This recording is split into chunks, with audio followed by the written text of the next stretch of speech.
Welcome to Dreamland Chronicles. I'm your host, Noah. Thank you for choosing to join us. Before we begin, find a comfortable position, set aside all your tasks, and let's enter a state of tranquility together. Firstly, let's take a deep breath together. Inhale slowly, then exhale gently. Repeat a few times, allowing your breath to become deeper and more rhythmic. Now, use your senses to feel every part of your body. From head to toe, notice any tension or discomfort. Just acknowledge their presence without striving to change them. As you continue to breathe deeply, let's alleviate the tension in your body by gradually relaxing your muscles.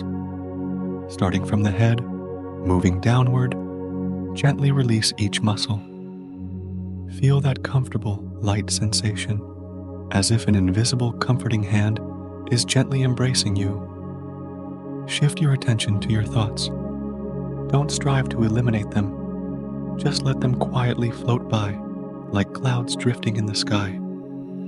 You are merely an observer, unaffected by these thoughts.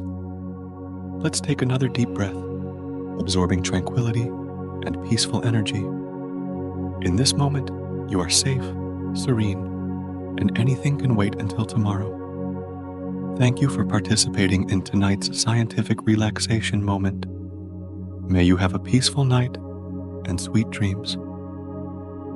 Now, as you drift toward sleep, I'll hand the microphone over to Nicole to tell us a story. Phineas, filled with gratitude, bid them farewell with reluctance. The heroes of the Argonauts embarked on a new adventure. Initially, due to the northwest wind blowing at sea, for 10 consecutive days, they were unable to sail. It wasn't until they offered sacrifices to all 12 gods and fervently prayed and they received blessings and resumed their journey with increased speed. Before long, they heard distant thunder sounds, the result of 2 enormous drifting rocks colliding in the nearby sea, accompanied by the echoes of the coast and the falling of waves. Theseus carefully observed at the helm, steering the ship steadily. Young Orpheus stood up from the cabin, holding a dove in his hands. Phineas had once prophesied that if the dove could fearlessly fly between the 2 colliding rocks, they could proceed safely. As the 2 massive rocks began to separate, Orpheus quickly released the dove. Everyone watched with anticipation. The dove flew across just as the rocks started to come together again. The sea surged with giant waves in the strait, and the air resonated with roars. But the floating rocks were about to close in, leaving only a narrow space for the dove to fly through. Flapping its wings, the dove safely crossed, but the colliding rocks clipped its tail feathers. Encouraged by Theseus, the heroes energetically rowed against the rocks separating, and the sea sucked the ship in as it flowed forward. Disaster loomed over them. Massive waves, like a mountain collapsing, swept towards them. The heroes couldn't help but gasp for air. Quickly burying their heads, Theseus remained calm and ordered to cease rowing. The waves rolled, rushing into the bottom of the ship, lifting it high above the rocks that were closing in. Now, they worked together, rowing with all their might, the oars bending like bows. Suddenly, a whirlpool dragged the ship into the middle of the suspended rocks, narrowly avoiding scraping against the ship's hull. If not for Athena quietly giving a push, their ship would have been crushed. However, the colliding rocks still caught a few pieces of the ship's tailboard. The boards were crushed into fragments, washed away in an instant, disappearing without a trace. When they once again saw the blue sky and the vast open sea, They breathed a sigh of relief, feeling as if they had escaped from hell. "It's not solely due to our strengths that we succeeded," Tiphys exclaimed loudly. "It was a demon who lent us a helping hand. Now we have nothing to fear because, according to Phineas's prophecy, we can easily overcome any other obstacles we encounter in the future." However, Jason shook his head sadly and said, "Kind Tiphys, when Thales persuaded me to take on this task, it indeed placed the gods in a difficult situation. I would have preferred to be chopped into pieces at that time. Now, I worry day and night for your lives. Can I ensure your safety and let you back home without danger?" Jason said this merely to test the swords of his companions.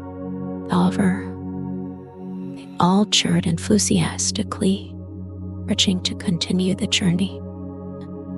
They sailed on with renewed vigor and finally arrived at the mouth of the river Dreamland. This river, unlike others in the world, originated from a spring deep in the mountains, dividing into 96 tributaries as it flowed into the sea. The Amazons lived at the widest mouth of the river. This nation consisted entirely of women, descendants of the war god Horus, known for their combative nature. If the Argonauts landed here, they would undoubtedly face a bloody battle with the Amazon women, as they were equals to the valiant heroes. The Amazons did not reside in a city but were divided into many tribes, scattered in rural areas. A west wind blew, causing the ship to change its course, and the Argonauts avoided the belligerent Amazon women. After a day and the night of sailing, just as Phineas had prophesied, they reached the kingdom of Kalodi. The people were neither foreign nor herded, spending their days mining iron ore in the desolate land to exchange for food with neighboring countries. They told hard and dark cellars in dense smoke, leading joyous lives. When the Argonauts arrived at Ortia, also known as the Isle of Horus, a bird flapped its wings and flew above the large ship, shooting a sharp-feathered arrow that struck the shoulder of the sailor Reulus. Reulus fell in pain into the cabin. Unable to continue rowing, his companions pulled out the feather and bandaged the wound. They found such flying arrows very strange. Shortly after, a second bird flew in. Silonjus bent his bow, shot an arrow, and the bird fell on the ship with a thud. "It seems the islands are close at hand," said the experienced seaman Amphidamas. "Pay no attention to these birds. There must be many of them, and we won't have enough arrows to kill them if we land. Let's come up with a plan to drive away these combative birds. I suggest you all wear helmets with high plumes, decorate the ship with shiny spears and shields, and then shout loudly. When the birds hear the cries and see the plumes on the helmets, the sharp spears, and the gleaming shields, they will surely be scared away." The sailors praised it as a good idea, and they all followed his advice. They did not see a single bird thereafter. As they approached the islands and the spears and shields collided, a multitude of startled birds took flight from the shore, soaring over the ship like a dark cloud. The Argonauts shielded themselves with their shields, and the sharp feathers of the birds fell like locusts that could not harm them. These terrified and formidable birds crossed the sea and flew far to the opposite shore. The pharaohs of the Argo landed on the islands. There, they unexpectedly encountered friends and companions. After walking a few steps ashore, They met four ragged young men coming towards them. One of them greatly approached, greeting them. "Kind-hearted people, whoever you are, please help us, these unfortunate castaways, by giving us some clothes to wear and a bit of food to satisfy our hunger." Jason friendly promised to help them and inquired about their names and background. "You must have heard the story of Beatrix's. He was the son of Adamos and Naviel," the young man replied. "You now. He brought the golden fleece to Colchia's rights. King Os promised his eldest daughter, Chalciope, to him, and we are his sons.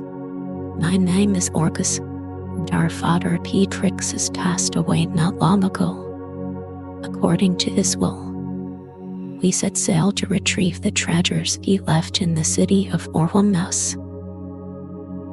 Upon hearing this, the pharaohs were overjoyed. Jason immediately recognized them as cousins because his grandfather Adamos and Kratos were brothers.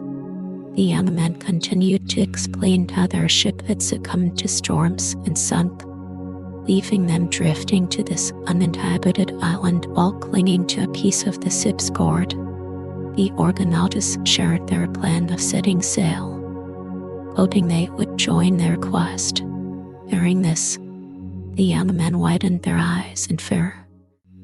"Our maternal grandfather, Os, is a ruthless man, said to be the son of the sun god, possessing extraordinary strength. He rules over numerous races in the region of Colchos, and beside the golden fleece, there is a terrifying dragon guarding it." Upon hearing this, some of the pharaohs immediately turned pale with fear.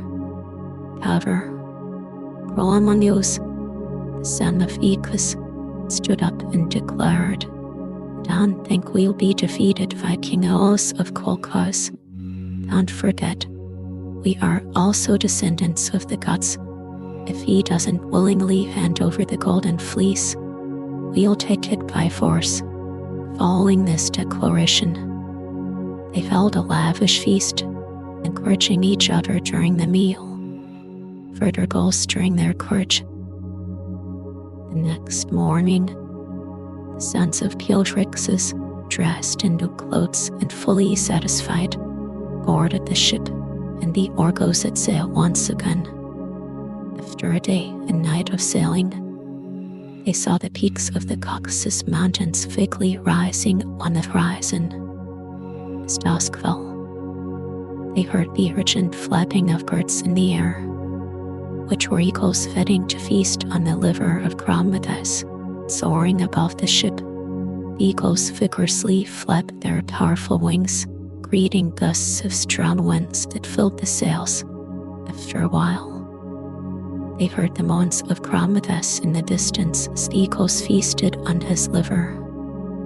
After some time, the moans faded away as the eagles flew back into the distance. And that same night, they reached their destination, the mouth of the Coziest river. Several men joyfully climbed the mast, lowered the sails, and then rowed the ship onto the wide river, going upstream. The waves seemed to pour before the ship as if making way for its passage. On the left, they saw the Caucasus Mountains and the capital of Colchos, Sea. On the right, there were vast fields and the sacred grove of Orus, or a dragon, with undealing king eyes guarded the golden fleece hanging from an oak tree. Now, Jason stood up, holding a golden cup filled with wine, and rested high, pouring a libation into the river, and muttered, honoring the gods and the heroes who had died on the journey. He sought the help of the gods to protect the Orgle. Now that we have safely arrived in Colchos, the helmsman Anseus said, "It's time for us to seriously discuss whether to plead with us in a friendly manner or use other means to achieve our goal." Let's decide that tomorrow," the tired heroes exclaimed. Jason immediately ordered the ship to anchor in the shaded river bay. As soon as they lay down, they fell asleep. However, they had not slept for long when the dawn's sunlight woke them up.